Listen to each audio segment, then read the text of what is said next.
The deadbolt clicked from the outside, and Caroline's hand froze on her swollen belly. 8 months pregnant, locked in a freezing pool house, her husband's Mercedes disappearing down the snow-covered driveway. She found the note tucked under a paint can. Richard's handwriting, cold and precise. "You should have signed the papers when I asked nicely." The temperature was dropping. Her contractions were starting. And then she discovered something that made her blood run colder than the winter air.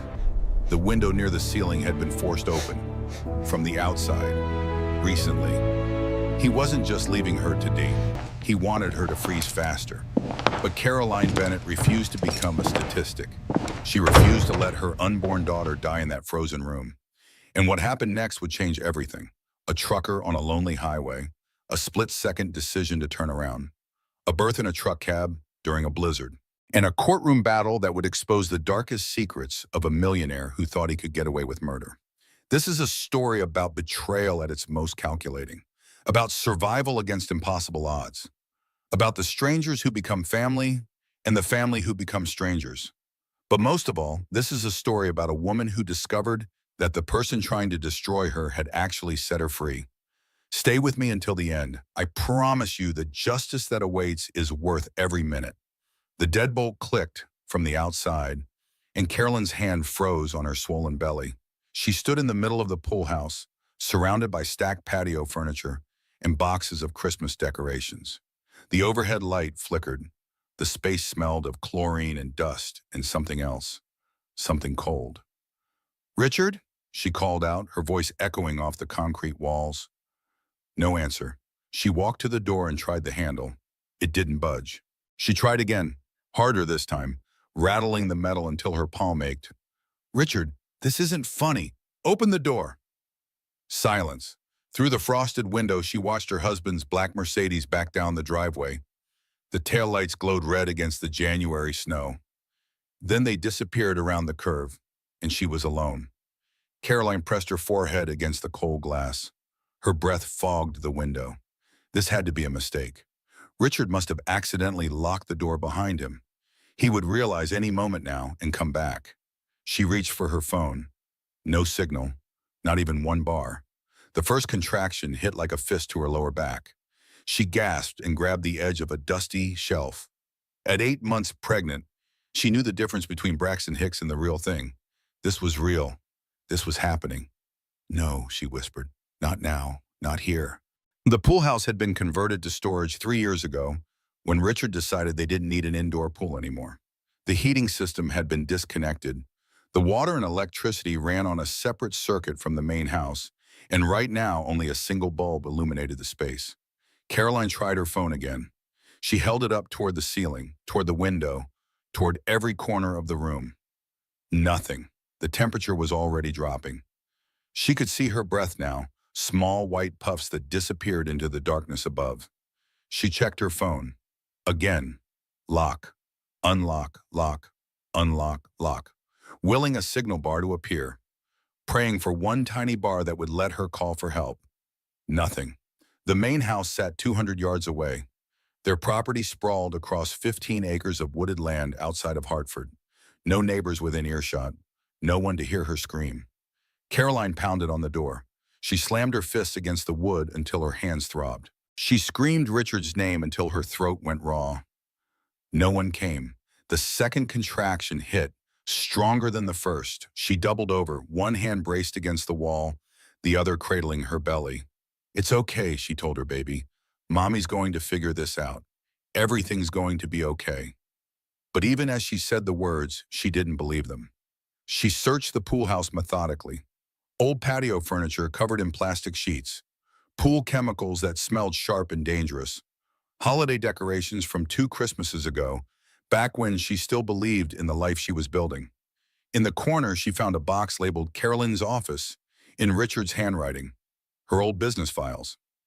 The remnants of the event planning company she'd run before Richard convinced her to give it up. "You don't need to work," he had said.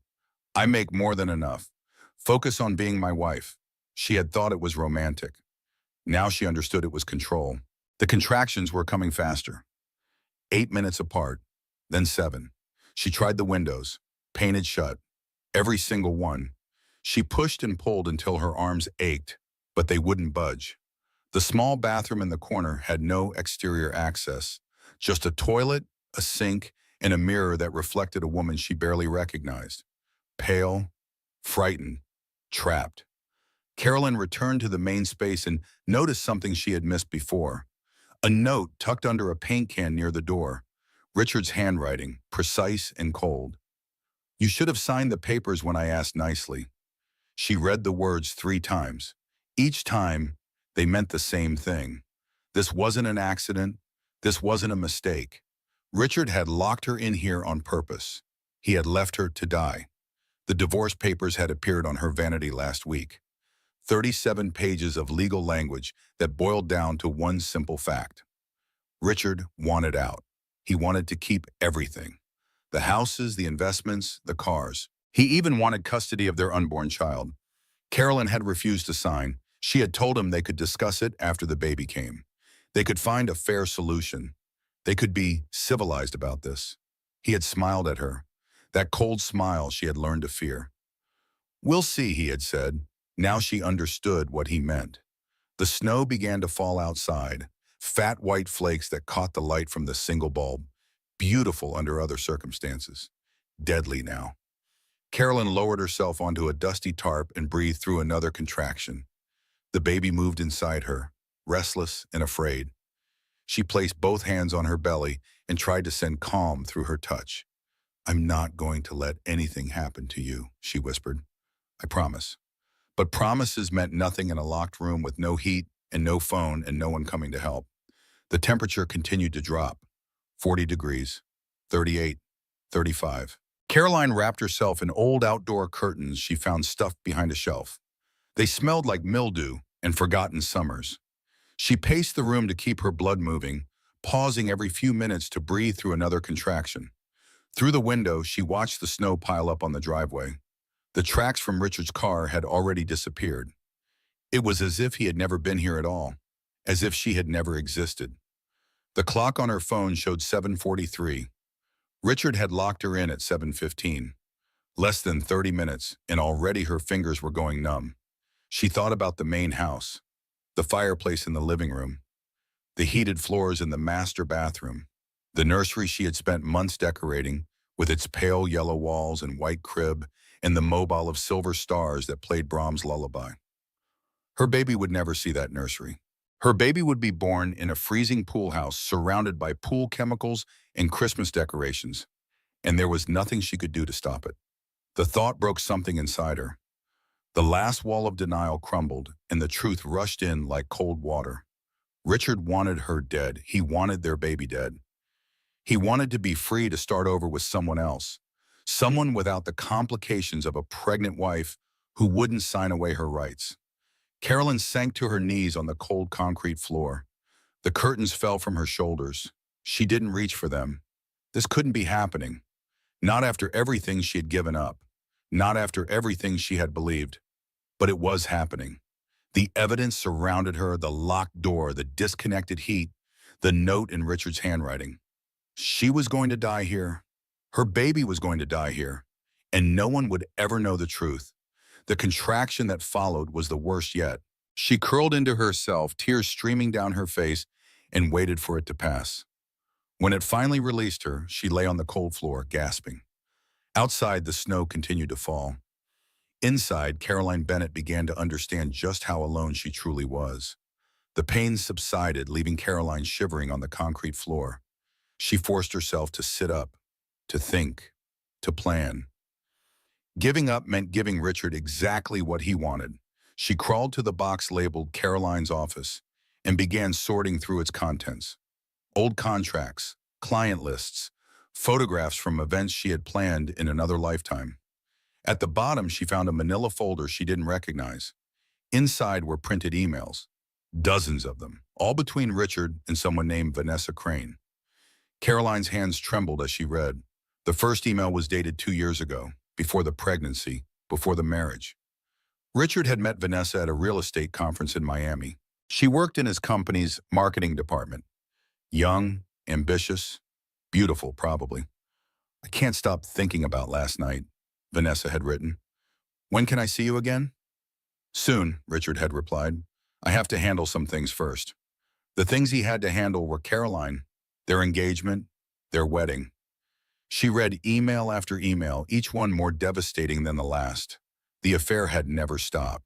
Through their engagement, their wedding, their first anniversary, through the months of trying to conceive, the fertility treatments, the joy when she finally saw 2 lines on the test.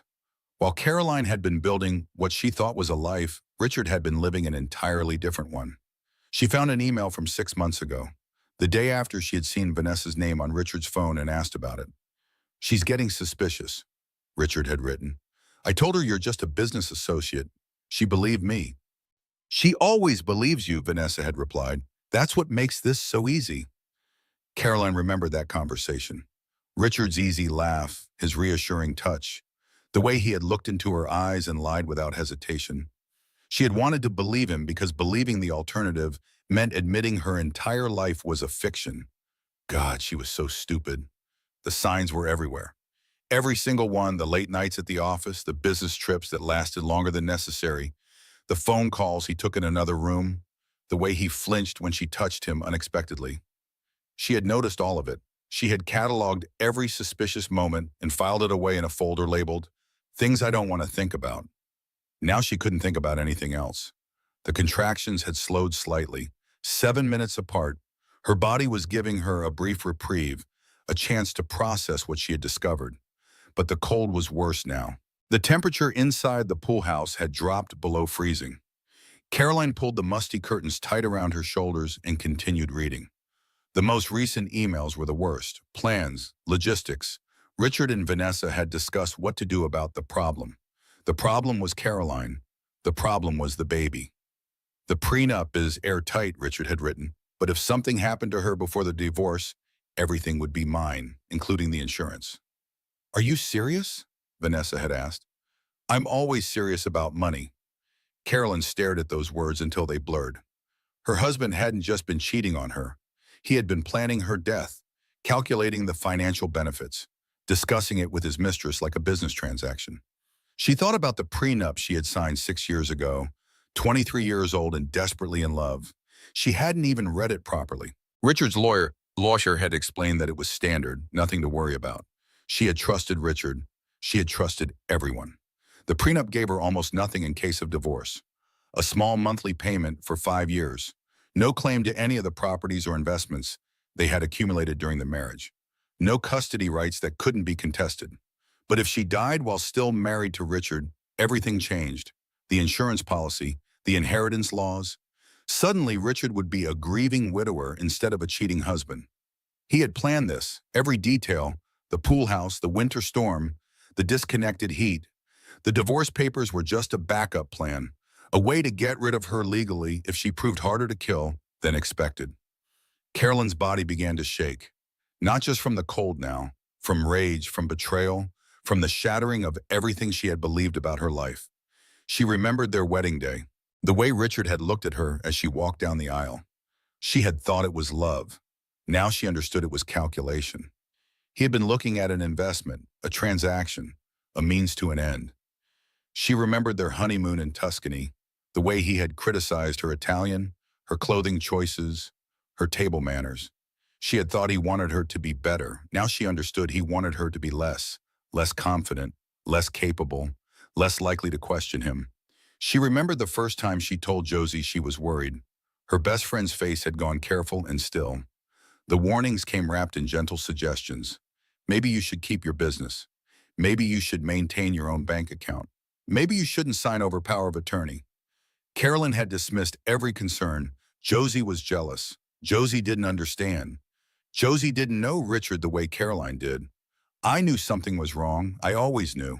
The truth was a knife in her chest, but it was also fuel, something hot and bright that pushed back against the cold. Carolyn stood up. Her legs were stiff and her back ached and her belly tightened with another contraction. But she stood. She was not going to die in this pool house. She was not going to let Richard win. She was not going to let her baby become a casualty of her own naivety. She searched the room again, this time looking for weapons. Tools, anything she could use. The pool chemicals were too dangerous. One wrong move and she could poison herself and the baby.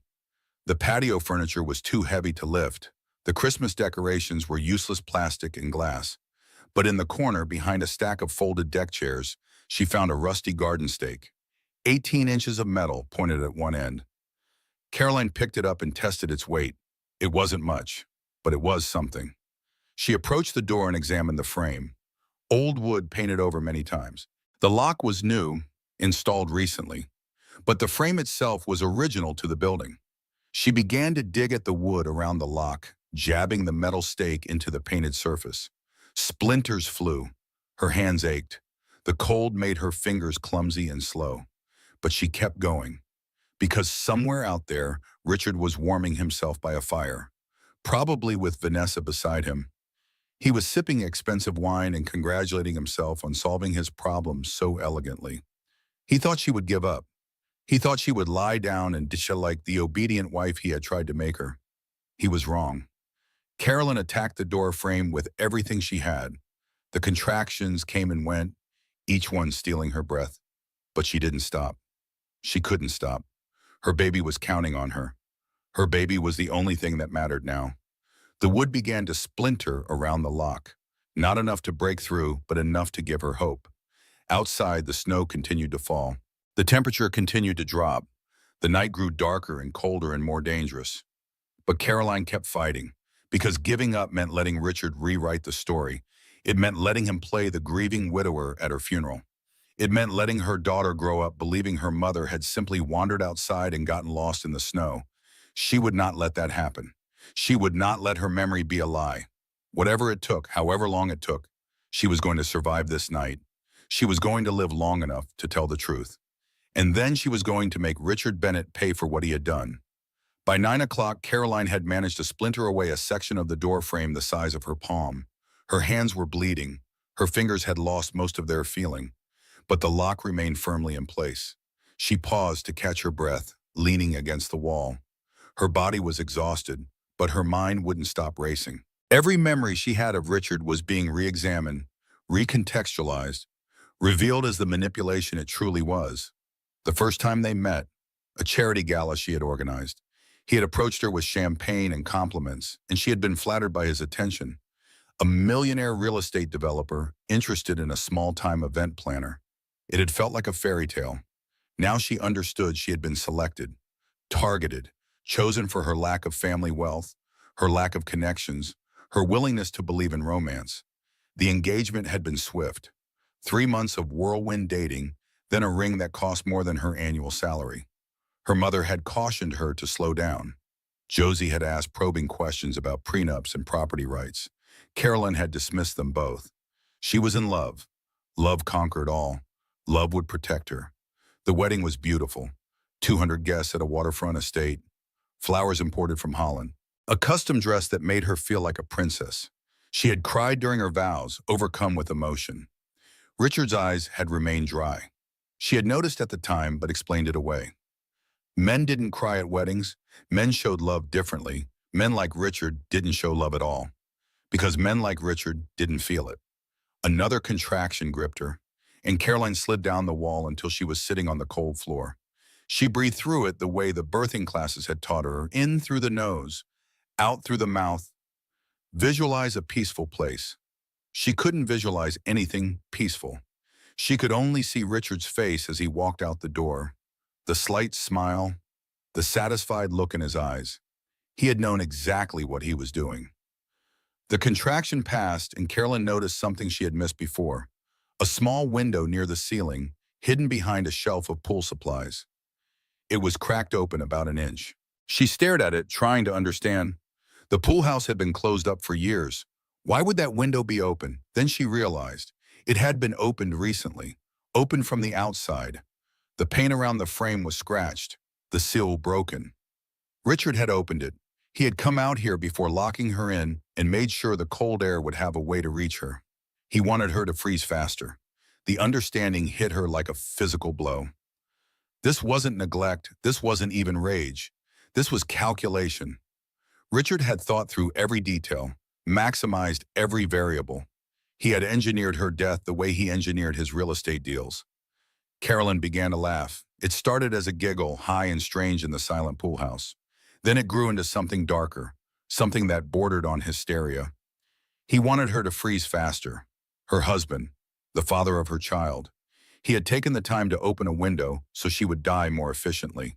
The laughter turned to tears, and the tears turned to something else, something cold and hard and determined. She dragged herself to her feet and resumed her attack on the doorframe. The garden stake bit into the wood, sending splinters flying. Her hands were raw and bleeding, but she couldn't feel the pain anymore. She couldn't feel anything except rage. The contractions were coming faster now, 5 minutes apart. Her water broke in a rush of warm fluid that soaked through her leggings and pooled on the concrete floor. This is real, she thought. This is happening. My baby is coming and I'm trapped in a freezing pool house and my husband wants me dead. The absurdity of it struck her. A week ago, she had been arranging the nursery, folding tiny onesies, arguing with Richard about whether to use cloth or disposable diapers. Now she was fighting for her life with a rusty garden stake, while her husband slept with his mistress somewhere warm. How had she gotten here? How had she become this woman, this victim, this fool? The answer was simple. She had trusted the wrong person. She had believed in a fairy tale instead of paying attention to reality. She had ignored every warning sign because acknowledging them would have meant admitting she was wrong. Carolyn thought about the women she had met at charity events over the years, wealthy wives with perfect smiles and sad eyes, women who had traded their independence for security only to discover that security was an illusion. She had pitied them. She had told herself she was different. Richard loved her. Richard would never hurt her. Richard had locked her in a pool house to die. The doorframe was weakening. She could see the screws of the lock starting to pull away from the wood. Just a little more. Just a little longer. Another contraction hit, and this one drove her to her knees. The pressure in her pelvis was enormous, insistent. Her body was preparing to push whether she was ready or not. Not yet, she gasped, talking to her baby. Please, not yet. Give Mommy a few more minutes. She forced herself back to the door. The stake trembled in her bleeding hands. She jabbed at the wood with everything she had, ignoring the pain, ignoring the contractions, ignoring the cold that had seeped into her bones. The lock shifted, just a fraction of an inch, but she felt it. Hope surged through her, warm and bright. She could do this. She could break through. She could save herself and her baby. Then she heard something, a distant rumble that grew louder and closer. Headlights swept across the frosted window. A truck. Someone was driving past the property. Carolyn abandoned the door and rushed to the window. She pressed her face against the glass, trying to see through the frost and falling snow. The truck was on the main road, maybe 200 yards away. Its headlights cut through the darkness. She screamed. She pounded on the window with her bloody fists. She waved the dead flashlight she had found earlier, hoping the movement might catch someone's attention. The truck slowed. For one beautiful moment, it seemed to be stopping. Then it continued on, disappearing around the bend in the road. Caroline watched the taillights fade into the snow. Her last chance driving away, her last hope gone. She slid down the wall and sat on the cold floor, her back against the window. The contractions were 3 minutes apart now. Her body was shaking uncontrollably. Her vision was starting to blur. She talked to her baby. She told her about the nursery with the pale yellow walls. She told her about the mobile of silver stars. She told her about Josie, who would have been the best godmother. She told her about the grandmother she would never meet, Caroline's mother, who had died 2 years ago. I'm sorry, she whispered. I'm so sorry. I tried so hard. The cold was everywhere now. In her blood, in her bones, in her heart. Carolyn closed her eyes and waited for the end. Earl Dawson had been driving this route for 31 years. Every bend in the road was familiar. Every farmhouse and property was cataloged in his memory. He could drive from Hartford to Springfield blindfolded, and some nights, in the blur of exhaustion and routine, he almost did. The Bennett estate had always bothered him. He couldn't say exactly why. It was beautiful, certainly. One of those sprawling properties that belonged to people with more money than sense. Manicured lawns, a main house that looked like something from a magazine, a long driveway lined with oak trees. But there was something about the place that felt wrong. Empty, maybe, or sad. He had seen the wife a few times in town. Pretty woman, younger than he expected, pregnant in recent months, always alone, never smiling. Tonight, through the blizzard, he caught something in his peripheral vision. A flicker of light in one of the outbuildings. The pool house, he thought it was called. Probably nothing. Could be a reflection. Could be his tired eyes playing tricks. Earl kept driving. His deadline was tight, and the snow was making everything harder. He couldn't afford to stop every time he thought he saw something, but something made him look in his mirror. The flicker again, faint but definitely there. Could be kids. Could be a vagrant looking for shelter. Could be his imagination. He drove on, 11 miles to the truck stop, a cup of coffee, a bathroom break, then back on the road for another 3 hours. At the truck stop, Earl pulled into his usual spot and turned off the engine. He sat in the darkness, hands still on the wheel, staring at nothing. He couldn't shake it, that flickering light, that empty feeling he always got driving past the Bennett place. He thought about his daughter, Michelle, 29 years old now, with kids of her own. But 8 years ago, she had been married to a man named Derek who hurt her in ways Earl hadn't understood until it was almost too late. Michelle had never said anything. She had smiled and made excuses and worn long sleeves in summer. Earl had noticed but hadn't wanted to see, hadn't wanted to believe his little girl had married a monster. It was Gloria who finally forced the issue. Gloria who sat Michelle down and refused to leave until she told the truth. Gloria who helped Michelle pack her bags and file for divorce and rebuild her life. Earl had promised himself after that, never again. Never again would he ignore his instincts. Never again would he drive past something that felt wrong because it was easier than stopping. He called Gloria. "I'm probably being foolish," he said. "What happened?" his wife asked. He told her about the light, the pool house, the pregnant woman he had seen in town. "You've been driving that route for 30 years, Gloria said. "Your gut knows things, trust it." Earl sat in the truck for another minute. Coffee could wait. His deadline could wait. Some things were more important than schedules. He started the engine and pulled back onto the highway, heading the way he had come. The snow was worse now. His headlights barely cut through the white wall in front of him. He drove slowly, carefully, watching for the turnoff to the Bennett property. There, the oak trees, the long driveway, already covered in fresh snow. Earl turned onto the private road. His truck wasn't meant for this kind of driving, and he felt the wheels slip and catch as he made his way toward the main house. Everything was dark. No cars in the driveway, no lights in the windows. But the pool house, there was definitely something there, a faint glow. Movement behind the frosted glass. Earl parked his truck and stepped out into the cold. The snow was up to his ankles and more was falling every second. He pulled his jacket tight and made his way toward the outbuilding. Through the window, he could see shapes. Someone moving. Someone sitting. He tried the door. Locked. He knocked. "Hello? Is someone in there?" A scream, weak but desperate. A woman's voice. "Help me, please. My husband locked me in. I'm having a baby. Please help me." Earl didn't hesitate. He put his shoulder to the door and pushed. The wood was old, already damaged. It gave way on the third try, and he stumbled into the pool house. The woman was on the floor in the corner. Young, pregnant, shaking so hard her teeth were chattering. Her hands were covered in blood, and her face was pale as the snow outside. "Jesus Christ," Earl breathed. "Please," she whispered. "My husband. He locked me in. He wanted me to date. Please help me." Earl had been a trucker for 31 years. He had seen accidents. He had seen violence. He had once held a man's hand while waiting for an ambulance that took too long. But he had never seen anything like this. He knelt beside the woman and took off his jacket, wrapping it around her shoulders. Her skin was ice cold. Her lips were turning blue. "Can you walk?" he asked. She nodded weakly. "I think so. The baby is coming.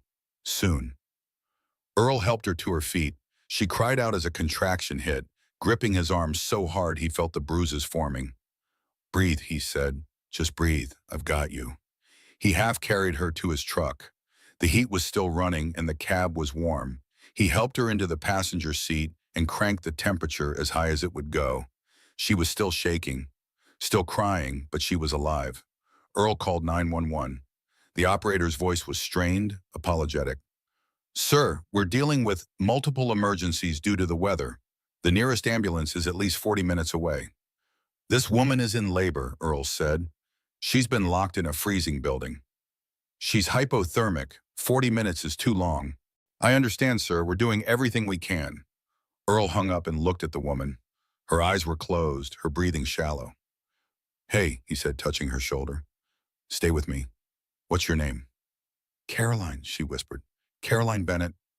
Okay, Caroline, I'm Earl. I'm going to get you to a hospital. The baby, she said, she is coming. Earl had delivered calves on his uncle's farm.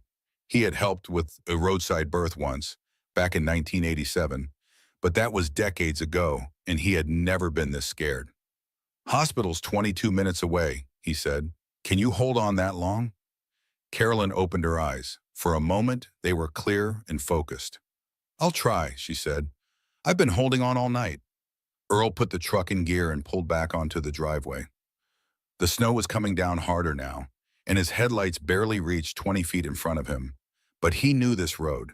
Every curve, every pothole, every landmark. He could drive it in his sleep. Tonight he drove it wide awake, one hand on the wheel and one eye on the woman beside him, praying they would make it in time. The truck cab became a delivery room. Earl drove as fast as he dared, navigating the snow-covered highway with practiced precision. Beside him, Carolyn breathed through contractions that were coming faster and harder. Between the waves of pain, she talked. The words spilled out of her like water from a broken dam. He planned this, she said. Richard, my husband, he's been having an affair for years, before we even got married. Earl kept his eyes on the road. Is that so? I found the emails, tonight, while I was trapped. He's been sleeping with a woman from his company. Vanessa, they were planning how to get rid of me. Caroline's voice cracked. I thought he loved me. I gave up everything for him. My business, my friends, my independence. I gave him everything, and he locked me in a pool house to die. Earl had been a trucker for 31 years. He had heard a lot of stories, some of them true, some of them fantasy. But this woman's voice held nothing but raw truth. This woman's husband tried to murder her and their baby in the 21st century, in America, for money and another woman. He had seen a lot in his years on the road, violence and kindness and everything in between, but this shook him to his core. You're safe now, he said. Whatever happens, you're safe. Carolyn laughed weakly. Safe? I haven't felt safe in years. I just didn't know it. Another contraction hit, and she gripped the dashboard, crying out. Earl glanced at her, then back at the road. They were 12 minutes from the hospital. Maybe less if the snow let up. The snow didn't let up. The baby, Carolyn gasped. Something's wrong. The pressure is different. Earl had delivered enough calves to know what that meant. The baby was crowning. Okay, he said, keeping his voice calm. Okay, Caroline, change of plans. He pulled into the parking lot of a closed gas station. The lights were off, but there was an awning that provided some shelter from the snow. He put the truck in park and turned to face her. Tell me what you're feeling, he said. I need to push, she said. I can't stop it. Earl had never considered himself a brave man. He drove trucks. He followed schedules. He came home to Gloria and watched baseball on weekends. But something in this moment required more than he thought he had.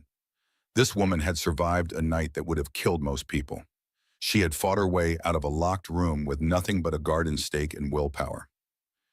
She deserved someone who wouldn't panic. Okay, he said, let's have a baby. He helped Caroline adjust her position, reclined in the passenger seat with her knees drawn up. He found a clean towel in the back of his cab, a relic from a long-ago spill. I don't know what I'm doing, he admitted. Neither do I, Caroline said, but we don't have a choice. She pushed, and pushed again, and again. Earl talked her through it, his voice steady even as his hands trembled. He talked about his daughter, Michelle, about his grandchildren, about Gloria and their house and the garden she planted every spring. She grows tomatoes, he said, big ones. Winners at the county fair 3 years running. Carolyn laughed through her tears. Tomatoes. I've never grown anything in my life. It's easier than you think, Earl said. You just have to give them what they need and get out of the way. The baby crowned. Earl saw dark hair, matted with blood and fluid. I can see her, he said. Carolyn, I can see your daughter. Caroline pushed one more time and the baby slid into Earl's waiting hands. Small, perfect, covered in the mess of birth. She didn't cry. The silence stretched. 1 second, 2, 3. Earl cleared the airway the way he'd seen veterinarians do with calves. He rubbed the tiny back, gentle but firm. He prayed for the first time in 40 years. A wail, thin but strong. She's breathing, Earl said, his voice cracking. She's perfect. He wrapped the baby in his flannel shirt, the warmest thing he had, placed her on Caroline's chest, skin to skin. Caroline looked down at her daughter, at the tiny face scrunched in displeasure, at the small hands that gripped nothing but air. Grace, she whispered. I wanted to name her Grace. Richard said it was too common. Grace is a beautiful name, Earl said, wiping his eyes with the back of his hand. Perfect name. They sat in the truck cab, mother holding daughter, 58-year-old trucker crying without shame. Snow falling against the windshield. The world outside white and silent and cold. But inside there was warmth. Inside there was life. The ambulance arrived 7 minutes later. The paramedics took over, efficient and professional. They loaded Caroline and Grace into the back, started IVs, checked vitals. One of them approached Earl, who was standing in the snow, watching. You the father? The paramedic asked. Earl shook his head. No, just a trucker who happened to drive by. The paramedic looked at him for a long moment. Will you save their lives tonight? Both of them. Earl didn't know what to see. He watched the ambulance pull away, lights flashing against the snow. Then he got back in his truck and sat in the darkness. His hands were shaking. His flannel shirt was gone, wrapped around a newborn baby girl. He called Gloria. Did you find anything? She asked. Earl told her everything, the locked pool house, the hypothermic woman, the birth in his truck cab. Gloria was silent for a long moment. Then she said, You did good, Earl. You did so good. I almost kept driving, he admitted. I almost ignored it. But you didn't. That's what matters.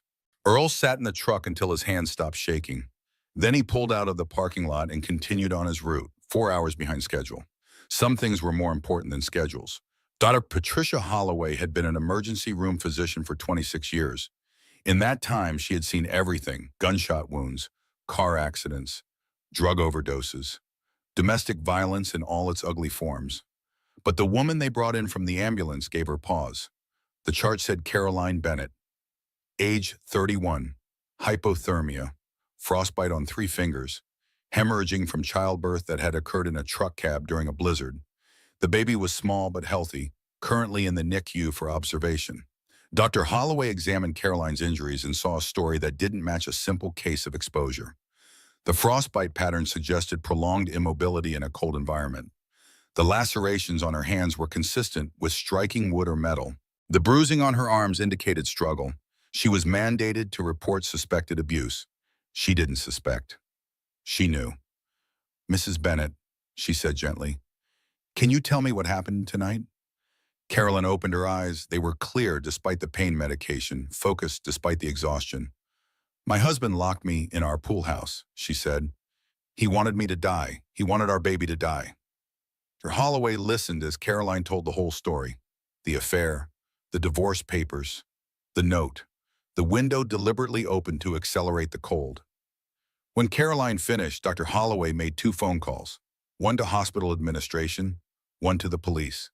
Detective Nathan Webb arrived within the hour. He was a methodical man, patient in the way that good detectives needed to be. He listened to Caroline's story 3 times, asking careful questions, taking detailed notes. And this Earl Dawson, he said, he can corroborate your condition when he found you? Yes, Caroline said. He has a dash cam. It would show the timeline.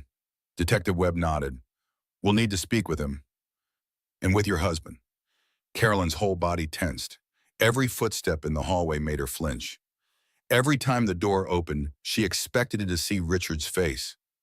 He won't hurt you here, Detective Webb said, noticing her fear. "You don't know my husband," Carolyn replied.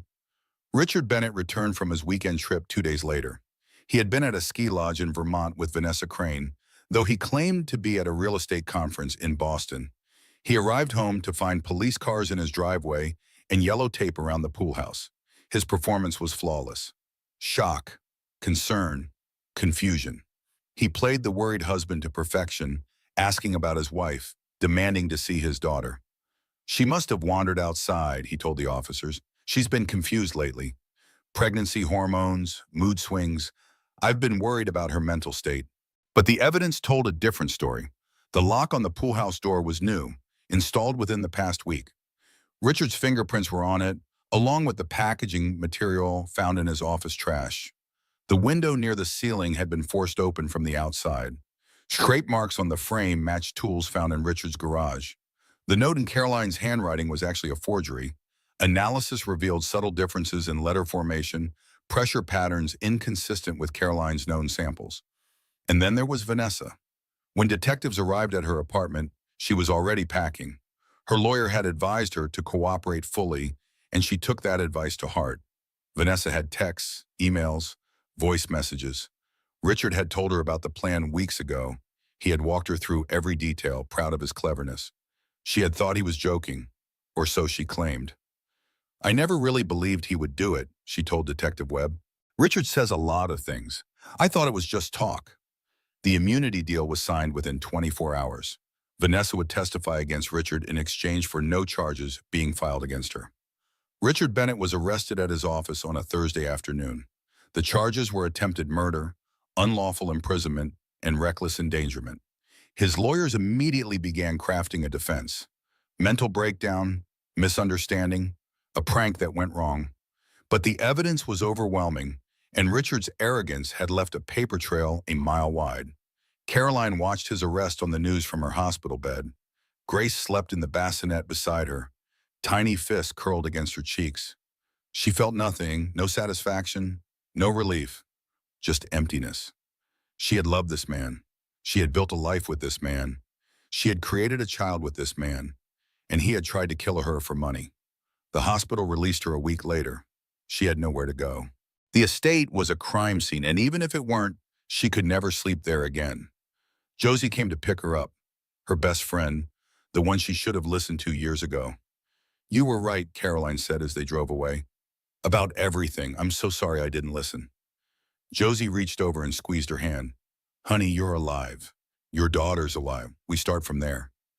3 weeks after leaving the hospital, Carolyn sat in the guest room of Josie's apartment and stared at the wall. Grace was asleep in the borrowed crib, fed and changed and peaceful. Outside, the January sun was bright and cold. Inside, Caroline felt nothing but darkness. The initial shock had faded. The survival adrenaline had worn off. Now there was only the aftermath, and it was crushing. She didn't sleep. When she closed her eyes, she was back in the pool house, feeling the cold seep into her bones. She heard the deadbolt clicking. She saw Richard's taillights disappearing into the snow. She didn't eat. Food tasted like cardboard. Her body processed it mechanically without pleasure or interest. She didn't cry. The tears had dried up somewhere in the hospital, replaced by a numbness that scared her more than grief. "I almost died. My baby almost died. Because I trusted the wrong person." The thought circled endlessly, wearing a groove in her mind. How had she not seen it? The signs had been everywhere. The isolation, the control, the way Richard had slowly removed everything that gave her independence.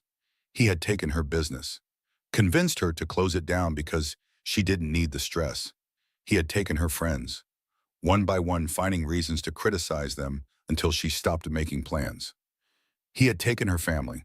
Her mother had died 2 years ago, and Richard had discouraged her from staying close with her sister in California. By the time he locked her in the pool house, she had nothing left. No resources, no support, no escape route. That was the point.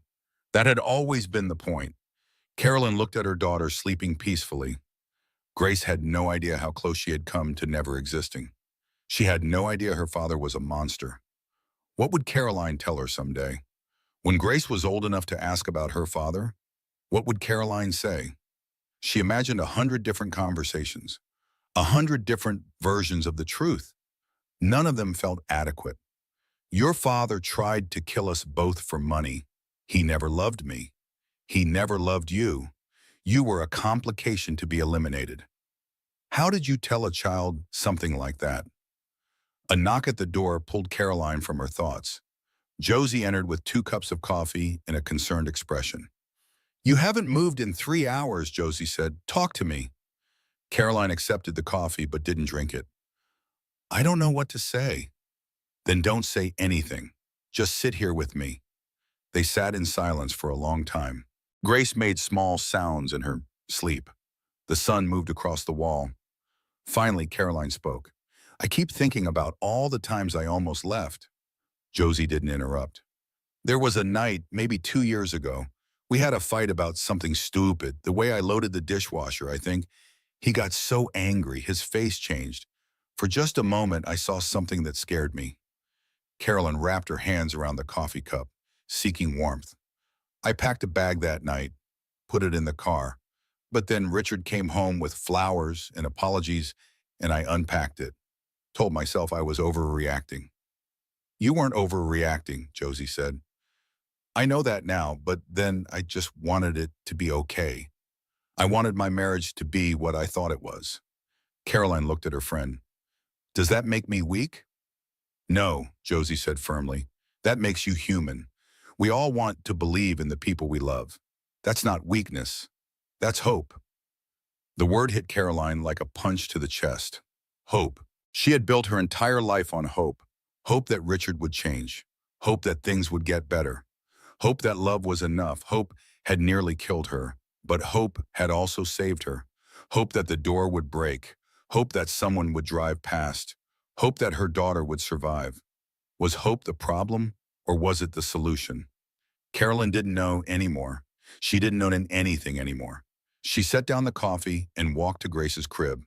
Her daughter was awake now, eyes open, staring at the ceiling with that unfocused newborn gaze.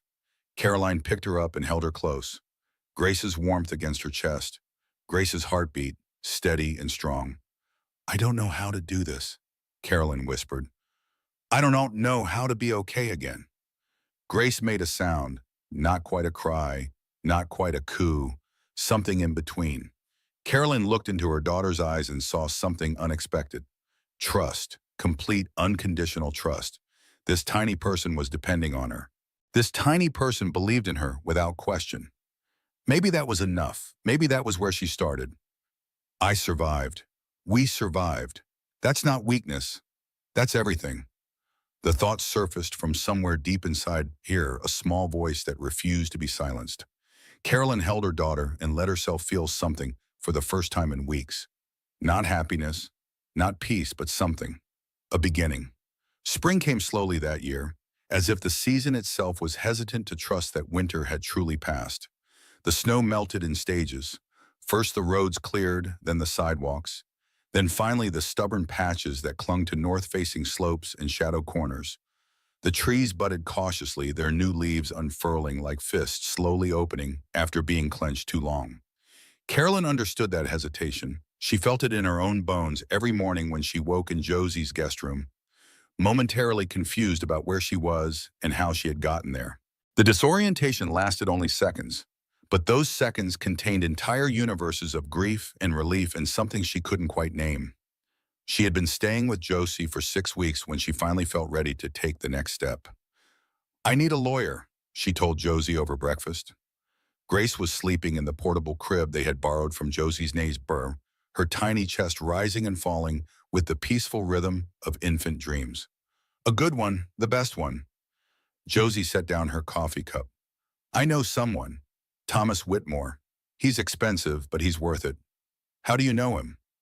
He represented my cousin during her divorce 3 years ago. Her husband was a piece of work. Hid assets, tried to claim she was an unfit mother, the whole nightmare scenario. Josie paused. Thomas destroyed him, methodically, professionally. By the time it was over, my cousin had full custody, the house, and enough alimony to put both kids through college. Carolyn nodded slowly. Set up a meeting. Thomas Whitmore's office occupied the top floor of a converted Victorian in downtown Hartford. The waiting room was elegant but not ostentatious, decorated with abstract art and leather furniture that whispered of success without screaming about it. Caroline arrived with Grace in a carrier, still self-conscious about appearing in public. She had lost weight she couldn't afford to lose, and the dark circles under her eyes had become permanent fixtures. She looked like what she was, a woman who had survived something terrible and was still figuring out how to live with it. Thomas emerged from his office exactly on time. He was tall and silver-haired, with the kind of weathered handsomeness that suggested a life lived fully. His handshake was firm, but not aggressive. "Mrs. Bennett," he said, "I've been following your case in the news. I'm glad you reached out." They settled in his office, which offered a view of the Hartford skyline through floor-to-ceiling windows. Thomas listened as Caroline told her story, asking occasional questions, but mostly letting her speak without interruption. When she finished, he was quiet for a long moment. "I should warn you," he said finally. "Your husband's lawyers are aggressive. They're going to try to paint you as unstable, unfit, opportunistic. They're going to claim the prenup is ironclad and you're entitled to nothing." Caroline felt her stomach clench. "What's our strategy?" Thomas smiled. It was a predatory smile, the kind that made opposing counsel nervous and clients feel protected. "We tell the truth," he said. "All of it. Every email, every text, every piece of evidence. We show the jury exactly who Richard Bennett is and exactly what he tried to do." He leaned forward. "And then we take everything he has." The divorce proceedings ran parallel to the criminal case, creating a complex legal web that required careful navigation. Thomas assembled a team, forensic accountants to trace Richard's hidden assets, private investigators to document his affair, expert witnesses to testify about the psychological impact of intimate partner violence. Caroline threw herself into the work. It was easier than thinking, easier than feeling. Every deposition, every document review, every strategy session was a brick in the wall she was building between herself and the past. Richard himself was out on bail, confined to a rental property on the outskirts of the city. His assets had been frozen pending the criminal trial, but his family's money kept the lawyers paid and the motions flowing. He sent messages through intermediaries. At first, they were apologetic. "He says he's sorry," his lawyer reported during one mediation session. "He says it was a moment of madness. He wants to make things right." Caroline said nothing. She had learned the value of silence. When apologies didn't work, Richard tried threats. "If you proceed with this divorce, he'll fight for custody," the lawyer warned. "He'll use every resource at his disposal to prove you're an unfit mother." Caroline thought about the pool house, the locked door, the note in Richard's handwriting. "Let him try," she said. When threats didn't work, Richard tried money. $2 million, Thomas reported after one negotiation session, plus the house in the Hamptons. "He wants you to sign a non-disclosure agreement and drop your testimony in the criminal case." Caroline thought about $2 million, what it could buy: security for Grace, freedom from financial worry, a fresh start somewhere far from Connecticut. Then she thought about the window Richard had opened to make her freeze faster, the calculated cruelty of it, the way he had planned her death like a business transaction. "No," she said. Thomas raised an eyebrow. "Are you sure this is more money than most people see in a lifetime? I almost died in a pool house. My daughter was born in a truck. No amount of money buys silence for that." Thomas nodded slowly. A new kind of respect appeared in his eyes. "Good," he said. "That's the right answer. Now let's bury him." The weeks turned into months. Spring gave way to summer, and summer to the humid heaviness of August. Grace grew from a fragile newborn into a sturdy infant who smiled at everyone and slept through the night more often than not. Carolyn moved out of Josie's apartment and into a rental house in a neighborhood called Maple Grove. It was a modest place, nothing like the estate she had shared with Richard. 3 bedrooms, 2 bathrooms, a yard just big enough for a swing set. The kitchen faced east, filling with golden light every morning. She had chosen it specifically for that light. The first night in her new home, Carolyn stood in the empty living room and listened to the silence. It was different from the silence of the pool house. That silence had been threatening, predatory, waiting to swallow her whole. This silence was peaceful, expectant, full of possibility. Grace made a sound from the nursery, and Caroline went to her. Her daughter was awake, staring at the ceiling with that unfocused newborn gaze that seemed to see everything and nothing at once. "Welcome home," Caroline whispered, picking her up. "This is our place now, just you and me." Grace gurgled in response, her tiny hand reaching up to grasp a strand of Caroline's hair. The house filled slowly with furniture and memories. A couch from a second-hand store that was more comfortable than anything in the estate. A kitchen table where Caroline ate breakfast every morning, watching the light change. A rocking chair in Grace's room where Caroline spent countless hours in the middle of the night, feeding and soothing and simply existing alongside her daughter. Earl and Gloria Dawson became regular visitors. The first time they appeared on her doorstep, Carolyn didn't know what to say. She had sent them a card from the hospital, thanking them for saving her life. But a card seemed insufficient for what they had done. "We brought casserole," Gloria announced, pushing past Caroline into the kitchen. "And pie. Earl made the pie. Don't let him tell you otherwise." "I made the pie," Earl confirmed, settling into a kitchen chair like he had been doing it for years. Gloria supervised. They stayed for 3 hours that first visit. Gloria held Grace and cooed at her while Earl fixed a squeaky cabinet hinge Caroline had been ignoring. They talked about nothing important and everything that mattered. After they left, Caroline sat in the quiet kitchen and cried. Not from sadness, from something else. Something that felt dangerously like hope. The visits became a routine. Every Sunday, rain or shine, Earl and Gloria drove up from Bridgeport with food and conversation and a willingness to help that asked for nothing in return. "Why?" Carolyn asked one afternoon, watching Gloria rock Grace to sleep. "Why do you keep coming back?" Gloria looked at her with eyes that had seen decades of joy and sorrow. "Because that's what family does," she said simply. "But we're not family." "Aren't we?" Caroline didn't have an answer for that. She started working again in July. Not event planning, not yet. The thought of organizing other people's celebrations felt impossible when her own life was still in chaos. Instead, she began consulting, helping other women start their own businesses, sharing everything she had learned about marketing, client management, financial planning, the hard lessons she had accumulated over years of building something from nothing. Her first client was a woman named Diana, recently divorced, trying to turn her hobby of cake decorating into a career. "I don't know if I can do this," Diana confessed during their first meeting. "My ex always said I was bad with money, that I didn't have a head for business." Carolyn recognized the words. She had heard versions of them from Richard countless times. "Your ex was wrong," she said firmly. "And even if he wasn't, you can learn. That's the whole point of learning. You start not knowing things and then you know them." Diana laughed, surprised. "You make it sound simple." "It's not simple, but it's possible. That's different." Working with Diana awakened something in Caroline that had been dormant for years. The satisfaction of helping someone else succeed. The joy of watching confidence grow where doubt had lived. By August, she had 3 clients. By September, she had 7. She was building something again. Something that belonged to her. The criminal trial loomed over everything like a storm cloud on the horizon.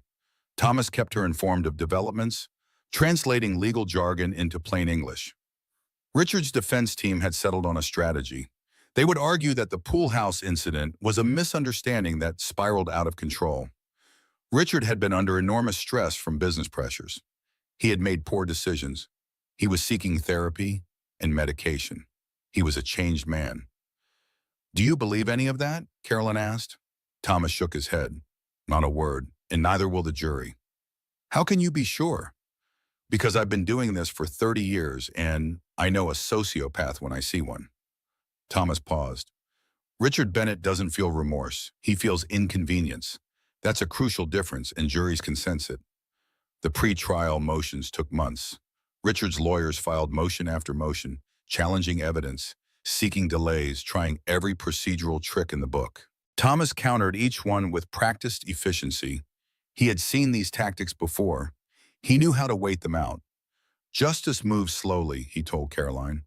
"But it moves, don't lose faith." Faith was a complicated concept for Caroline. She had lost faith in so many things. Her judgment, her instincts, the fundamental goodness of people she loved.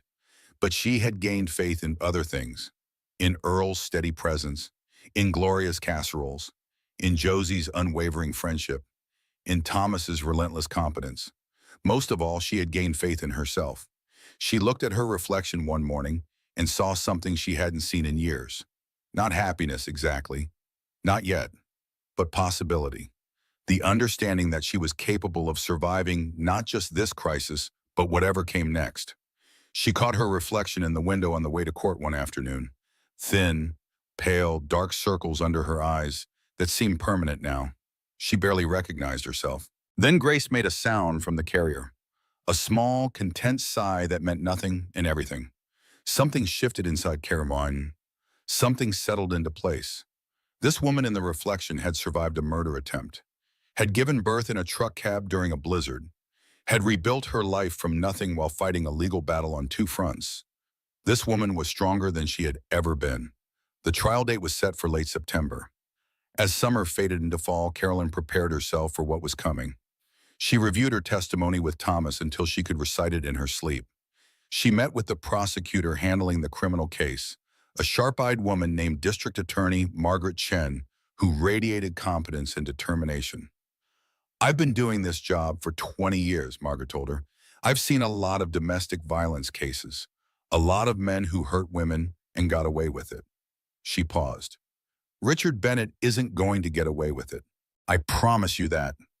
Promises had burned Caroline before, but something in Margaret's voice made her believe. The night before jury selection began, Carolyn sat on her porch and watched the September stars appear one by one. Grace was inside with Gloria, who had insisted on staying the night. Earl was in the guest room, probably already asleep. Josie had called earlier, offering encouragement and bad jokes in equal measure. Carolyn was surrounded by people who loved her, who believed in her, who would stand beside her no matter what happened. For the first time since that night in the pool house, she felt ready. Ready to face Richard across a courtroom. Ready to tell her story to 12 strangers. Ready to fight for justice not just for herself, but for every woman who had ever been told she was crazy, unstable, overreacting. She looked up at the stars and made a promise. Not to anyone else. To herself. Whatever happened in that courtroom, she would survive it. She would be stronger for it. She would turn her pain into purpose and her trauma into testimony. Richard Bennett had tried to destroy her. He had failed. Now it was her turn.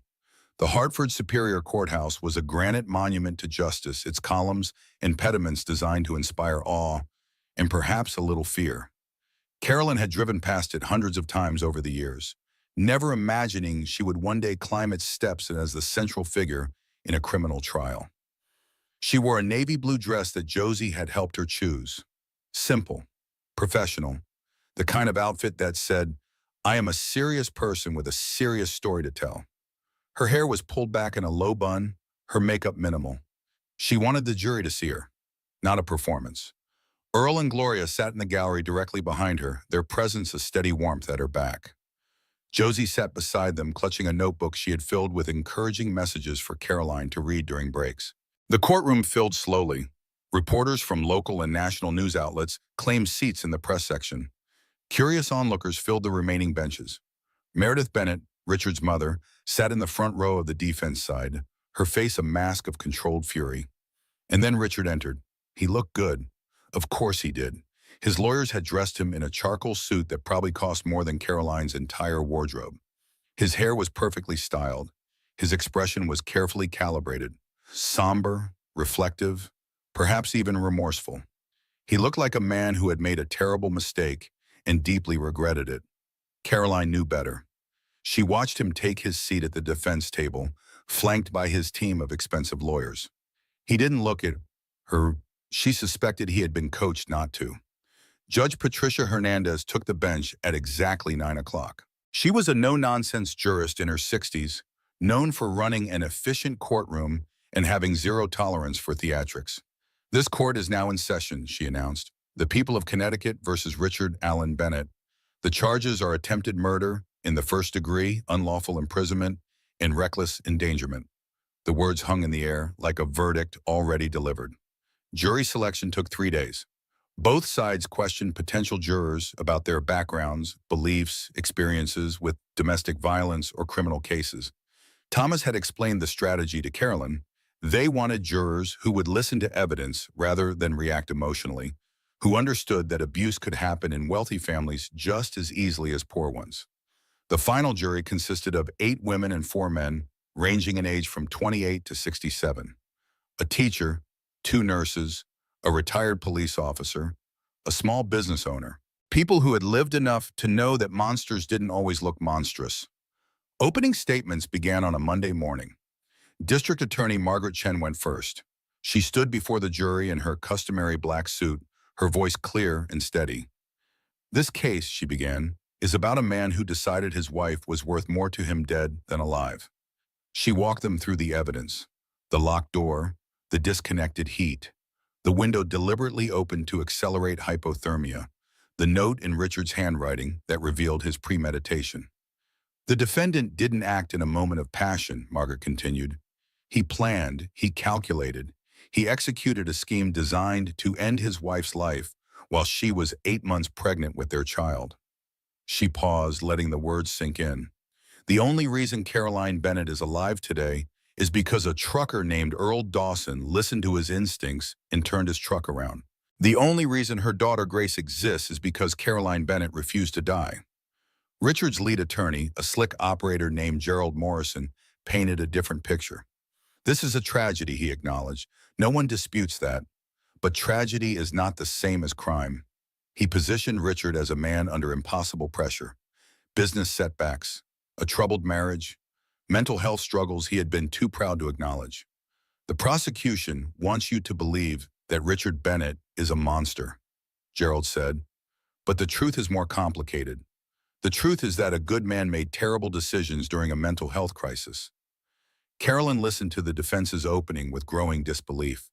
They were going to argue that Richard was sick, that he needed help, not punishment, that the man who had calculated her death down to the degree temperature was actually a victim himself. She caught Thomas's eye across the courtroom. He gave her a small nod. "Don't worry, we've got this." The prosecution's case unfolded over 2 weeks. First came the physical evidence. The lock on the pool house door, still bearing Richard's fingerprints. The weather reports from that night, showing temperatures that would have killed Caroline within hours. The medical records documenting her hypothermia, frostbite, and hemorrhaging. Dr. Holloway testified about Caroline's condition when she arrived at the hospital.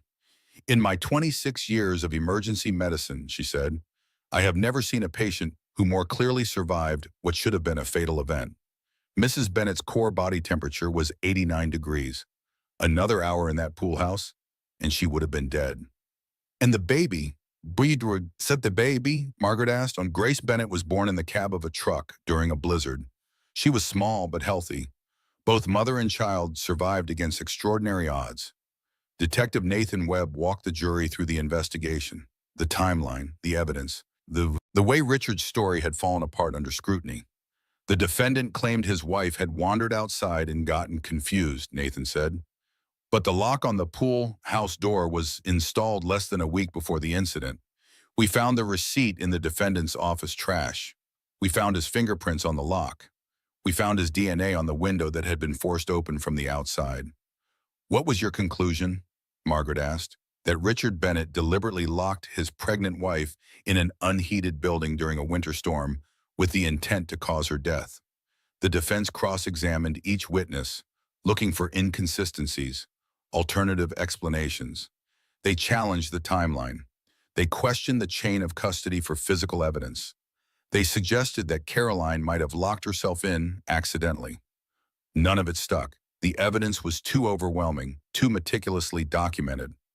Then came Vanessa Crane.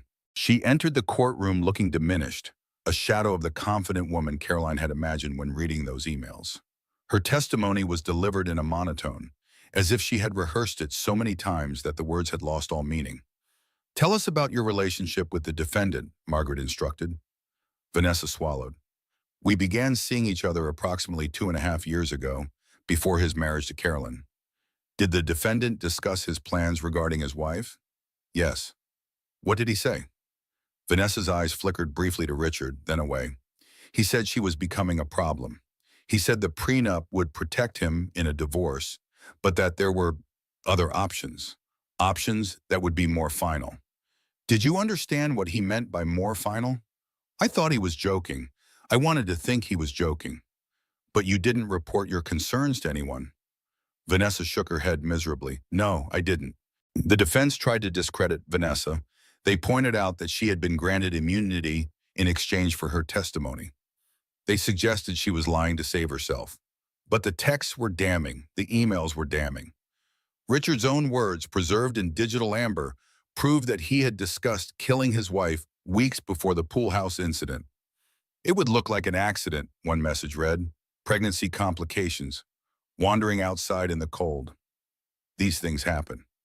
The jury's faces as they heard those words told Caroline everything she needed to know. Earl Dawson took the stand on a Thursday afternoon.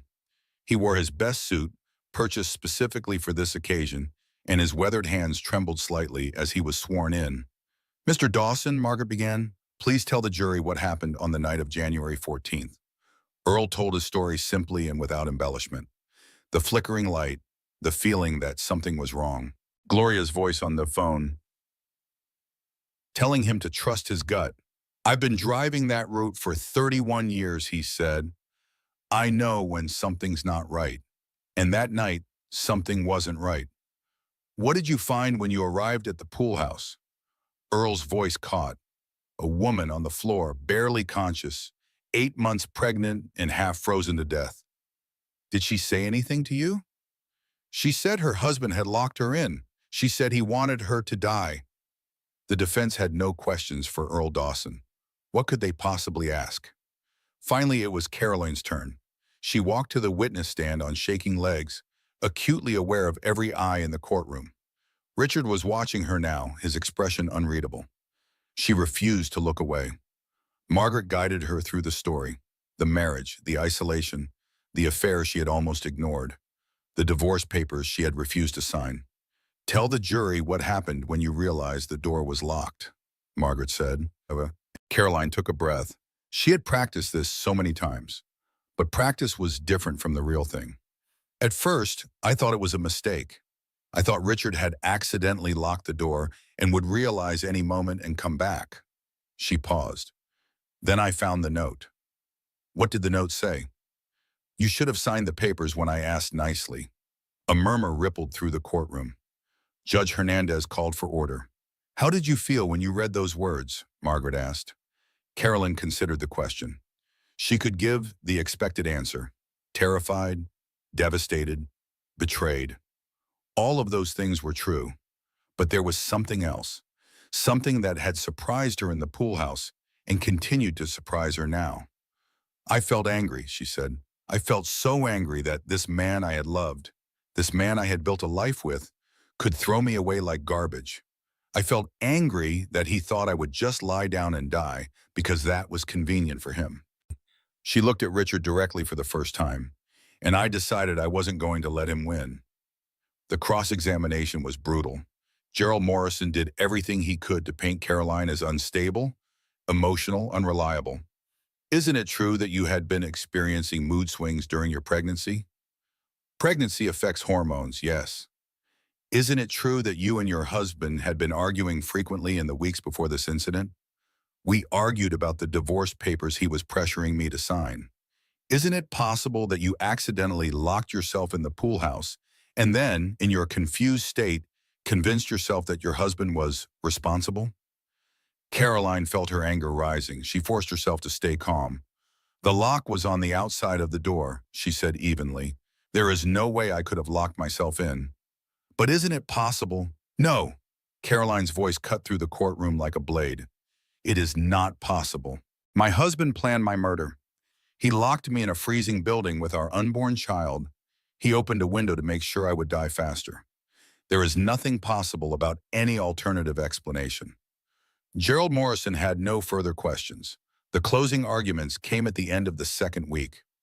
Margaret Chen stood before the jury one final time. The defense wants you to believe this was a moment of madness, she said. A mental health crisis. A good man making bad decisions. She shook her head slowly. Richard Bennett is not a good man. Richard Bennett is a man who calculated the financial benefit of his wife's death, a man who researched hypothermia survival rates, a man who chose the coldest night of the winter to execute his plan. She walked along the jury box, making eye contact with each juror. Caroline Bennett survived because of her own determination and a stranger's kindness. Grace Bennett exists because her mother refused to give up. But neither of those facts changes what Richard Bennett tried to do. She returned to her position before the bench. The evidence is overwhelming. The intent is clear. The only appropriate verdict is guilty on all counts. Gerald Morrison gave an impassioned defense. He talked about reasonable doubt. He talked about the complexity of human behavior. He talked about mercy and second chances. Carolyn listened and felt nothing. The words washed over her like water over stone. The jury deliberated for less than 4 hours. When the bailiff announced their return, Caroline's heart stopped beating. She had imagined this moment of 1,000 times.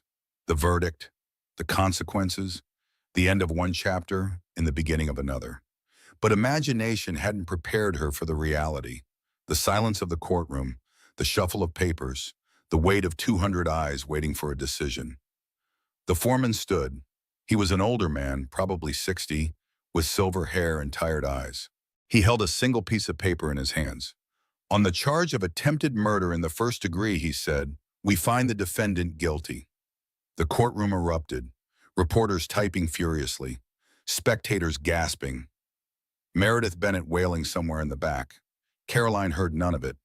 She heard only her own heartbeat, loud and steady, pumping blood through a body that had refused to die.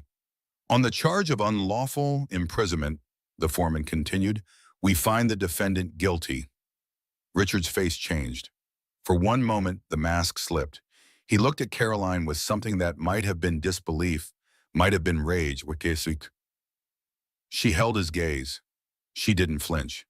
On the charge of reckless endangerment, the foreman concluded, "We find the defendant guilty." The judge thanked the jury. The bailiffs approached Richard to prepare him for transport. His lawyers huddled around him, speaking in urgent whispers. Caroline sat perfectly still, letting the reality wash over her. Guilty. On all counts. She had won. Earl's hand found her shoulder from behind. Gloria was crying. Josie was hugging anyone within reach. But Caroline remained still, her eyes fixed on Richard as he was led away in handcuffs. Just before he disappeared through the side door, he looked back at her. Their eyes met across the crowded courtroom. She saw hatred there, pure and undiluted. She smiled. Sentencing was scheduled for 3 weeks later. Richard's lawyers filed motion after motion, seeking delays, requesting appeals. Judge Hernandez denied them all. The sentencing hearing was packed. Victims' advocates, women's rights organizations, journalists from across the country. The case had become a symbol, a rallying cry for survivors of domestic violence everywhere. Caroline was allowed to deliver a victim impact statement. She had agonized over it for days, writing and rewriting, trying to find the words that would capture everything she had experienced. In the end, she kept it simple. "My husband decided that I was worth more to him dead than alive," she said, her voice steady.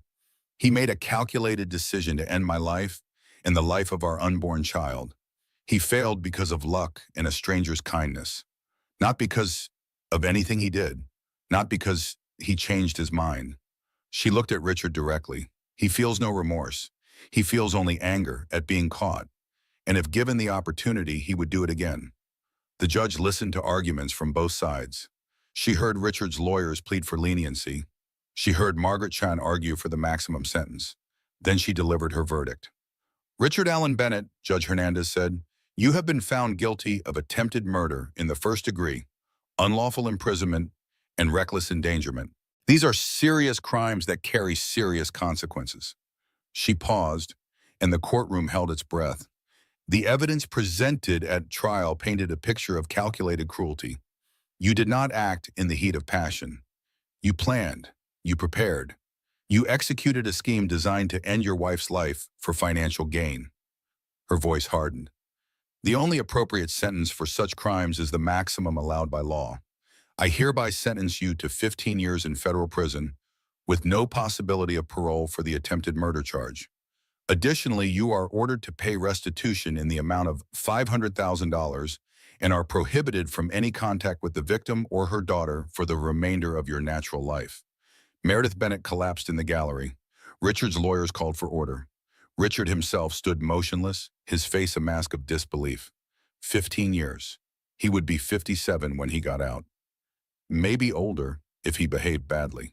Everything he had tried to preserve by killing Caroline Azita was gone. His freedom, his fortune, his reputation. Justice had been served. Carolyn walked out of the courthouse into autumn sunlight. Cameras flashed, reporters shouted questions. The world wanted her story. She said nothing. She just walked to Gloria's car, climbed inside, and asked to go home. On the drive, she looked out the window at the changing leaves, red and gold and orange, falling slowly to the ground. She didn't feel triumph. She didn't feel satisfaction. She felt peace. 1 year later, Caroline stood in the driveway of her house and watched the October sun set over the neighborhood. The light was different at this time of year, softer, warmer. It turned the ordinary suburban street into something that looked like a painting, all golden edges and long shadows. Grace toddled across the lawn, chasing a butterfly that stayed perpetually just out of reach. At 14 months, she was a force of nature, walking, babbling, getting into everything. Her dark hair had grown into loose curls that bounced when she ran. Her laugh was the most beautiful sound Caroline had ever heard. Earl sat on the porch swing, pretending to read the newspaper while actually watching Grace with undisguised adoration. Gloria was inside, putting the finishing touches on dinner. Josie had promised to arrive by 6, bringing wine and her new boyfriend, a quiet lawyer named Marcus, who looked at Josie like she was the answer to every question he had ever asked. It was Sunday. It was perfect. A year ago, Caroline couldn't have imagined this moment. Couldn't have imagined feeling safe in her own home. Couldn't have imagined watching her daughter play without constantly scanning for threats. A year ago, she had been rebuilding from rubble. Now she had built something real. The divorce settlement had been finalized 3 months after Richard's sentencing. Thomas Whitmore had lived up to his reputation, dismantling Richard's financial defenses with surgical precision. Attempted murder voids certain provisions of the prenup, Thomas had explained, his smile predatory. Connecticut courts take a dim view of husbands who try to kill their wives. It affects their judgment regarding asset distribution. The final settlement gave Caroline the Hartford house, which she had immediately sold. It gave her half of Richard's investment portfolio, which turned out to be substantial once the forensic accountants finished tracing his hidden assets. It gave her full custody of Grace, with Richard's parental rights terminated as part of the criminal sentencing. Most importantly, it gave her freedom. She had used part of the settlement to buy this house. Nothing extravagant, just a comfortable 3-bedroom in a neighborhood where children played in the streets and neighbors actually knew each other's names. The kitchen faced east, filling with light every morning. The backyard had room for a swing set and a vegetable garden. It was everything the estate had never been. Warm, welcoming, live. Carolyn had started her business again in the spring. Not the same business, not exactly. She had called it Second Chances Event Planning, and she specialized in celebrations for people who had survived something and come out the other side. Second weddings for women who had escaped bad first marriages. Birthday parties for cancer survivors. Anniversary celebrations for couples who had weathered impossible storms. Her first event had been small, a garden party for a woman named Rebecca who had just finalized her divorce from an abusive husband. Rebecca had wanted to celebrate her 50th birthday, the first birthday of what she called the rest of her life. "I spent 20 years being someone else's wife," Rebecca had told Caroline during their planning meeting. "I want to celebrate being myself." Caroline had understood that feeling more than she could express. The party had been beautiful. String lights in the trees, a live jazz quartet, a cake shaped like a butterfly symbolizing transformation. Rebecca had cried when she saw it, happy tears, healing tears. "Thank you," she had said, hugging Caroline tight. "Thank you for understanding." Word had spread. Within months, Second Chances had more clients than Caroline could handle alone. She had hired an assistant, then another. She had rented office space in a converted mill building downtown. The business was thriving. More importantly, it was meaningful. Every event was a chance to help someone else find their way back to joy. Every celebration was proof that survival was just the beginning. Grace caught the butterfly, or rather, the butterfly landed on her outstretched hand, staying just long enough for her to squeal with delight before floating away. "Did you see that?" Earl called from the porch. "She's a natural, got a gentle touch." Carolyn walked across the lawn and scooped up her daughter. Grace immediately grabbed a handful of Caroline's hair, her favorite toy. "I saw," Caroline said. "She's going to be an animal whisperer." "Or a truck driver," Earl suggested, "like her honorary grandfather." Carolyn laughed. It was a sound that still surprised her sometimes. How easily it came now. Gloria appeared in the doorway, wiping her hands on a dish towel. "Dinner's almost ready.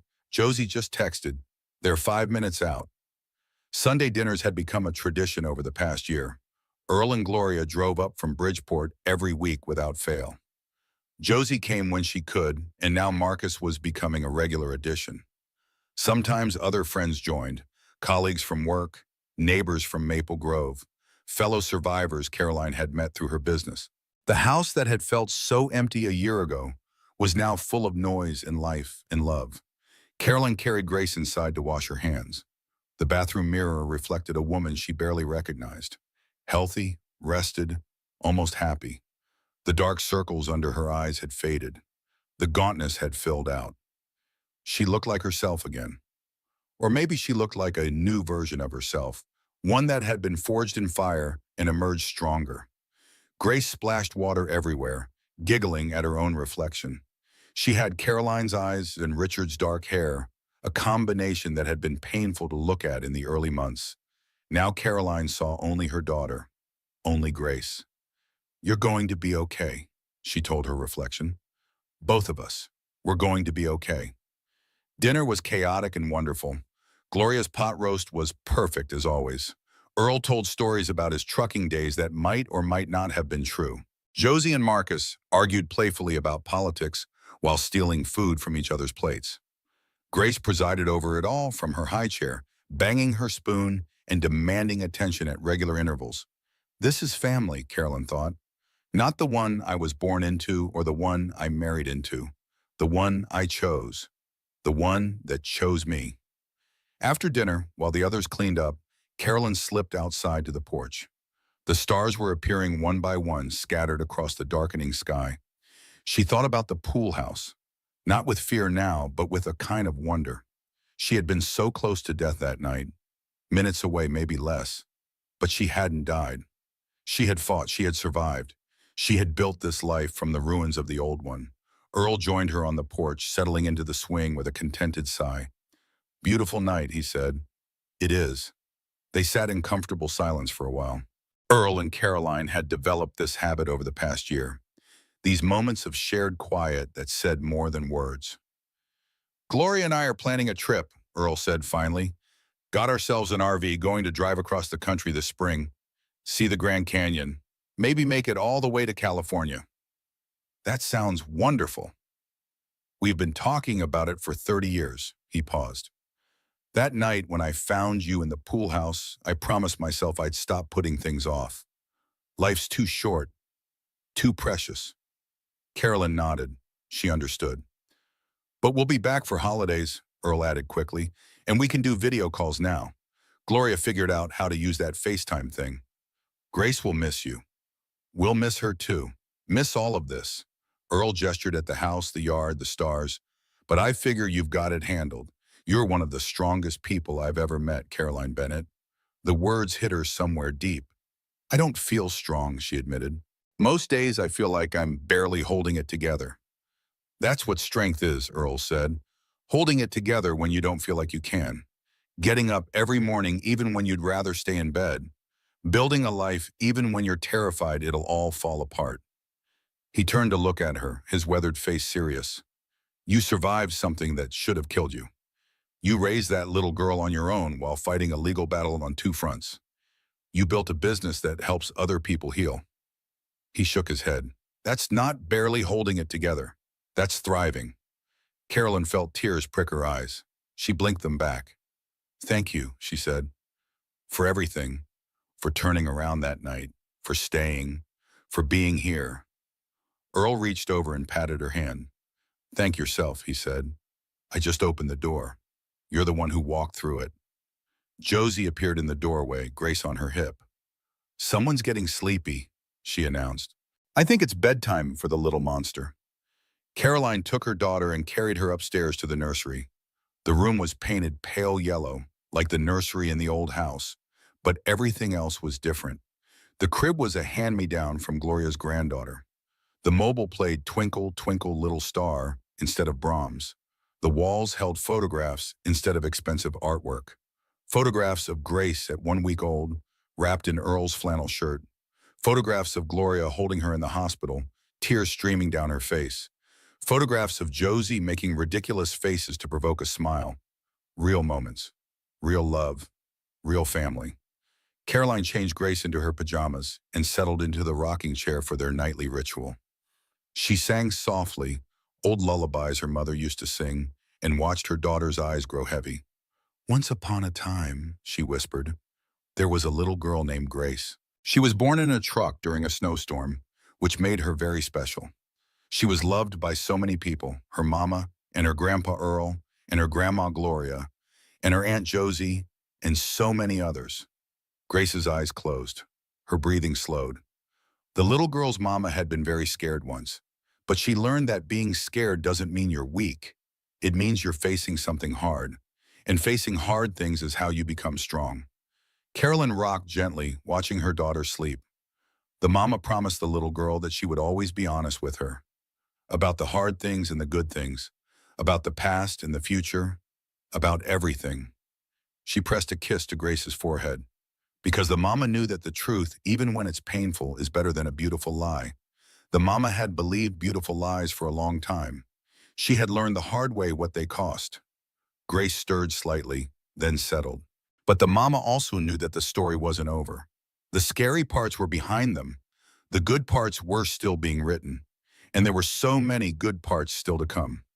Carolyn laid her daughter in the crib and stood for a long moment, watching her sleep. 1 year ago, she had talked to this baby in a freezing pool house, promising to protect her against impossible odds. She had believed in those dark hours that she was saying goodbye. Now she was saying hello, to Grace, to herself, to the life they were building together. She touched the window glass. Outside, the first snow of the season was beginning to fall. Soft flakes drifting down through the light of the street lamps, covering the world in white. Different snow. Not threatening, not deadly. Just winter being winter. I was locked in the cold to die. I found warmth I never expected. From a trucker and his wife. From my own broken body that refused to give up. From this tiny person who taught me what fighting for feels like. The thought rose up from somewhere deep inside her, familiar now as her own heartbeat. She had survived. They had survived. And survival was just the beginning. Tomorrow there would be more work to do, more clients to help, more moments to live. The grand adventure of ordinary days stretching out before her, full of possibility. But tonight there was only peace. Carolyn left Grace's room and walked downstairs where her family was waiting. Earl and Gloria arguing about the best route to the Grand Canyon. Josie and Marcus curled up on the couch discussing whether to get a dog. The remains of dinner still on the table, evidence of abundance and love. She stood in the doorway and watched them for a moment, letting the warmth wash over her. This was her life now, small in some ways, simple in others, but more real than anything she had known before. Through the window, she saw a truck pass on the distant road. Its taillights glowed red against the snow, then disappeared around the bend. Caroline smiled. She walked into the living room and joined her family. Grace Bennett started kindergarten on a Tuesday in September.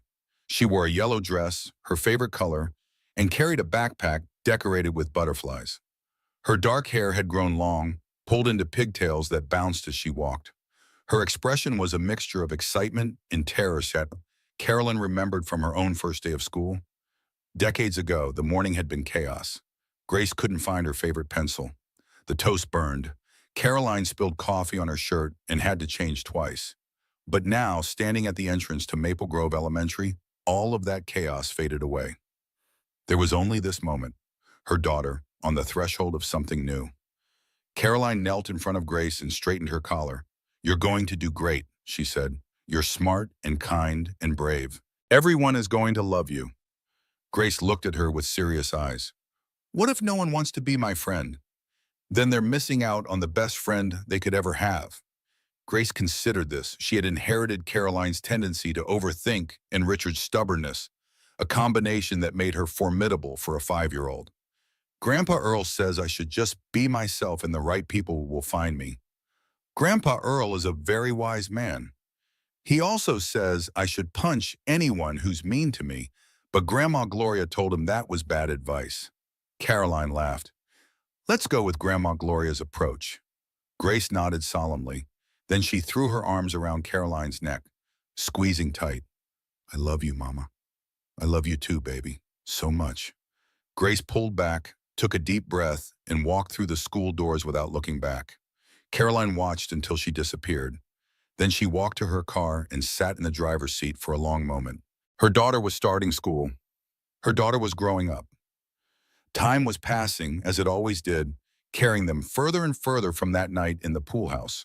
She thought about all the things Grace didn't know yet, about her father locked away in a federal prison, about the pool house in the snow and the trucker who had saved their lives, about how close they had come to never having any of this. Someday, Grace would ask questions. Someday, Caroline would have to tell her the truth. But not today. Today was about butterflies and kindergarten and the grand adventure of being 5 years old. Caroline started the car and drove to the office. Second Chance's event planning had grown beyond anything she had imagined. They now employed 12 people and had been featured in national magazines. Their client list included celebrities, politicians, anyone who had a story of survival and wanted to celebrate it. But Caroline still met with every client personally, still heard every story, still cried at every event, moved by the resilience of the human spirit. Her assistant, a young woman named Maria, met her at the door with coffee and a schedule. "You have 3 consultations today," Maria reported, "plus that interview with Good Morning America at 2. "What's the interview about?" "The anniversary of the trial. They want to do a Where Are They Now segment." Carolyn sighed. The media interest had faded over the years, but certain anniversaries brought it roaring back. 5 years since the pool house. 5 years since the trial. 5 years since Richard Bennett became a cautionary tale. "Can we reschedule?" "They've been asking for months. I think they'll keep asking until you say yes." Carolyn considered. She had avoided media appearances for the most part, preferring to let her work speak for itself. But maybe it was time. Maybe her story could help someone else. "Fine," she said. "But only if they agree to focus on the business, not the trial." Maria nodded and hurried off to negotiate. The first consultation of the day was a woman named Linda, 62 years old, recently recovered from breast cancer. She wanted to throw a party for herself, a celebration of being alive. "My doctors gave me a 5% chance," Linda said, her eyes bright with tears. "They told me to get my affairs in order. But I decided I wasn't ready to deal. I fought. I did experimental treatments. I changed my diet, my lifestyle, everything." She laughed, wiping her eyes. "My husband thought I was crazy. He wanted me to accept the inevitable, make peace with it, but I couldn't. I had grandchildren I wanted to see grow up. I had a garden I wanted to plant. I had life I wanted to live." Carolyn reached across the table and took Linda's hand. "What happened?" "I'm here, aren't I?" Linda smiled. 5 years later, cancer-free, about to throw myself the biggest party of my life." They spent an hour planning. A garden theme, naturally, live music, a custom cake shaped like a phoenix rising from flames. "That's what I feel like," Linda said. "A phoenix. I died and was reborn." Carolyn understood that feeling better than she could express. After Linda left, Caroline sat alone in her office and looked at the photograph on her desk. Grace at 3 years old, covered in cake frosting, grinning at the camera. Earl and Gloria on either side of her, laughing. That photograph had been taken at Grace's 3rd birthday party, the first big celebration Caroline had hosted since starting her business. She had been terrified it would be a disaster. Instead, it had been perfect. She touched the photograph gently. 5 years. It felt like a lifetime. It felt like yesterday. The interview with Good Morning America went better than expected. The host was respectful, focusing on Caroline's work rather than sensationalizing her past. They talked about resilience, talked about finding meaning in trauma, about the importance of celebration. What would you say to other women who are in dangerous situations? The host asked. Women who might be watching right now trying to find the courage to leave? Carolyn thought carefully before answering. I would say that leaving is terrifying. I would say that there will be moments when you doubt yourself, when you wonder if you're overreacting, when you want to go back to what's familiar, even though familiar is killing you. She paused. But I would also say that you are stronger than you know, that there are people who will help you if you let them, that survival is just the beginning, and the life waiting for you on the other side is worth fighting for. The host nodded, visibly moved. One final question. Where is Richard Bennett now? In federal prison, where he belongs. Carolyn's voice was calm, factual. He has 8 more years on his sentence. After that, I don't know. And frankly, I don't care. He's not part of my story anymore.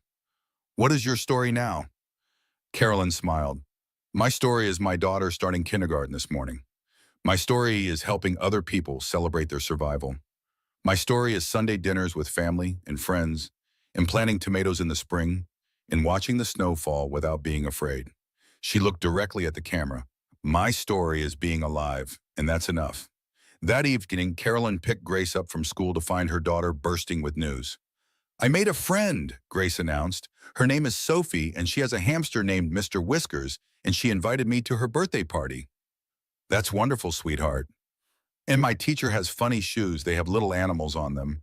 And we learned about butterflies. Did you know butterflies start as caterpillars? They wrap themselves up in a cocoon, and then they come out completely different. Isn't that amazing? Carolyn listened to her daughter's excitement and felt her heart expand. Butterflies, transformation, becoming something new. It was amazing. It was the most amazing thing in the world. That night, after dinner and bath time and 3 bedtime stories, Caroline stood at Grace's window and looked out at the September sky. The stars were appearing one by one, scattered across the darkness like scattered hope. She thought about the pool house, not with fear anymore, but with a kind of distant wonder, like remembering a dream from long ago. That night had been the worst night of her life, but it had also been the beginning of everything good. If Earl hadn't turned around, if her body hadn't held on, if 1,000 tiny things had gone differently, she wouldn't be standing here now. But they hadn't gone differently. They had gone exactly the way they needed to go.